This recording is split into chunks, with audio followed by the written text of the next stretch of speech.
We've got Sharan, Brad, Rob, Amanda, and Eric. Sharan, I'm going to start with you. As you were listening to those clips of the Prime Minister and then other Liberal MPs, how were you assessing, or how would you assess the way in which they're framing Mr. Poilievre right now? I think it's consistent with how they've framed him previously. I think the issue is that the Prime Minister's words were pretty on point in how he feels and how the party feels. But what everyone's missing here is that Pierre Poilievre, as I said before, is a very disciplined communicator, and he uses simple language. He uses language that will appeal to the broad spectrum of Canadians. And I think the Liberals specifically need to start doing that. And it's just right now, it's too soon. It was just this weekend. But personally, I think if I were the Prime Minister's office and the Liberal Party of Canada, I would be extremely terrified as to what's to come. Well, that's honest. Rob, it's this like institutions, good I mean, some of the MPs were effective in the way they were countering it, but like if you're just telling, Canadians care about institutions, they care about good government, sure, but the way in which you're saying it makes it... Well, the polls would also suggest that Canadians would also be saying, great ideas, why don't you start delivering good government and other things like that. Because the government isn't as popular as it might have been. It's in its 7th year. The Prime Minister isn't as personally popular as he once was, even a couple of years ago. A majority of the country believes that Canada's going in the wrong direction. These are all bad things. Mr. Poilievre, he attracted new people to the party. First of all, he attracted 311,000 people to the Conservative Party. 95% of them turned out to vote. So they're committed to him. Who are they? A lot of them are younger. A lot of them weren't members of the Conservative movement before. A lot of them are working people. A lot of them are people who don't think that they can get a house. A lot of them are people who don't think that the Liberals can deliver on the Canadian dream, such as it is.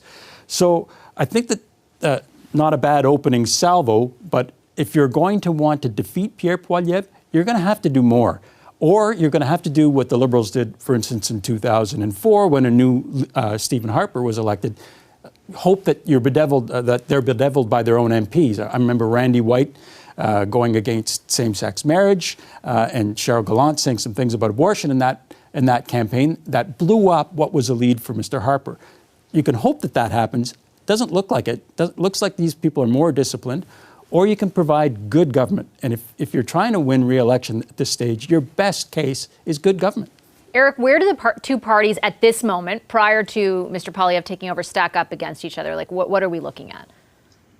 Oh, in the polls that we've seen over the summer, there actually hasn't been too many of them. So, we don't have a lot of data right now, but more or less exactly where everything was at the end of the 2021 election. So in that sense, Poilievre is starting with a bit of a blank slate. You can see if he can do better than what Aaron O'Toole did last time. And for the Liberals, their support hasn't really budged. It's pretty much what it was in 2021, which is pretty much where it was in 2019. So for the Liberals, they know that it's going to be tough for them to get more support. The question is whether they're going to be able to scare progressive voters, for example, into coming to the Liberal Party, making sure that the Conservatives aren't actually able to expand the base very much. But there's been a lot of talk, about Poilievre being a good communicator, and he absolutely is. He's got good message discipline, but his campaign has been pretty disciplined in terms of avoiding the media. It's easier to keep on message when you're the only person putting out a message. 3 years is going to be a long time for Poilievre to avoid the media, to avoid questions, to avoid having to talk about some of these issues that he's dropped for the last few weeks and months. That's going to be a bit of a challenge for him. So if the Liberals are trying to set it up that he's irresponsible now, anything that he says over the next 3 years in response to media scrums, if he does them, or questions from the media, can be cast in that light. So I think they are setting themselves up for that long game, but we'll see if it works out for them. Brad, on the idea that, and we've discussed this on the panel many times in the previous few elections, the idea that the Liberals are trying to craft the narrative around their opponent, that they successfully make progressives scared, basically, and it's worth for them of voting for that person. Do you think that they have an easier or tougher job, or will have, in this case?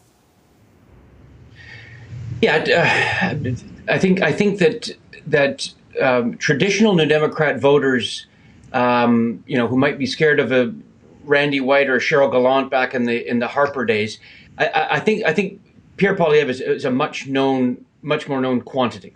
I think that the big challenge here for the Democrats, in the lead up, 3 years from now to the next federal election, is this. If you look at the coalition that Poilievre is putting together and speaking to, it's white working class families, and you can find them right across this country, and it's people who've been left behind. It's been people who've left behind, not in a traditional sense, but it's in a recent, right? Young people, new Canadians. Liberals have failed them. There's no question that Liberals have failed these people. These are traditional coalition partners of the New Democratic Party. Right. We've spoke to working people in our 60 plus years. We've always fought for and stood up for those that have been left behind by Ottawa, which is either run by the Conservatives or by the Liberals, unfortunately. And now Poilievre has taken that over. For Singh and the NDP, you can't just politely disagree that, his policies of the past don't match up with his rhetoric of today. We got to take the gloves off and start punching a heck of a lot harder and fighting our corner for working people. You saw Boris Johnson do this in the UK. You saw Doug Ford do this in the provincial election here in Ontario just a few months ago, where he won 6 trade unions for the first time since Confederation. 6 trade unions actually supported a Conservative party. And he won industrial areas of this province where working class people constitute a plurality. Poilievre has just taken that and built upon it. Erin O'Toole dabbled a little bit. Stephen Harper started this way back in the mid 2000s. But Poilievre has now got it down to a science. It's actually quite notable that he's speaking quite plainly about working people. That is not something that you saw 2-3 leaders ago. Andrew Scheer never really did that, and Stephen Harper certainly didn't. So New Democrats have to suit up, take the gloves off, and start fighting back who truly represents working people and those that have been left behind. Because Poilievre's got a record that doesn't match his rhetoric. And so New Democrats, I think, can ride that, get in the slipstream of Poilievre and fight for that corner, because we're in an era now where unionized family members, working people have never been such a sought-after voter coalition in my lifetime. I've been doing this for 25 years. Rob Watson, quick, and I want to get Amanda in. Sure. Just to say to Brad, he's absolutely right about Poilievre going after traditional progressive NDP voters. But I would ask Brad, how difficult is it going to be for them to go after them again, to get back those people, when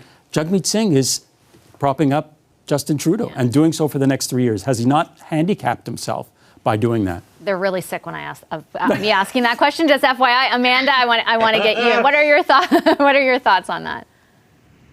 On getting I think it's smart for Conservatives to target that the strategy block. It's absolutely accessible, as we've seen, and there's Boris Johnson was mentioned. Doug Ford did it as well, remarkably well. I think it's smart of Pierre to do it, and he's been doing it throughout the campaign. So I think you've got a very well done, very mobilized machine. He's a very accurate communicator, and candidly, the Liberals trying to paint him as some guy that does Bitcoin isn't going to work, and they should go back to the drawing board and paint him a little bit more aggressively. Otherwise, they're going to lose. What do you think his biggest challenge will be? Pierre Poilievre? Yeah. I think it will be probably, we saw it a bit today, right? Is that you want that gentle softening without losing, I think, what that kind of principled conservatism is, so finding that line. But you actually saw him very interesting throughout the campaign mature, I think, as a campaigner and as a politician in the public spotlight. So I think continuing to watch that, and I think balancing how much you show your family, which is not something typically done in Canadian politics, but I think they clearly see as a benefit to him, with privacy, with respecting that, will be tough, right, to run up that line. But we saw him bring his son today into caucus. So I think it'll be interesting to see how much they use that or don't. Okay. Hi, I'm Vashi Capellos, host of Power in Politics. See more of our show by subscribing to the CBC News channel or click the link for another video.